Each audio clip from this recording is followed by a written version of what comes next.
Did you know? The Antonines Fountain in the ancient city of Sagalassos has recently been restored, and now it is functioning just like 1800 years ago. Sagalassos is one of the most important cities of Pisidia. It was established at the pass between Pisidia and Central Anatolia, at a very high elevation, at a very strategic point. The most beautiful fountain of Sagalassos is the Antonines Fountain.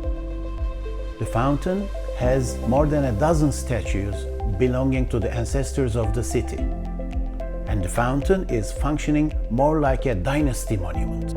Imagine 28 meters wide and 9 meters high, with the water still running.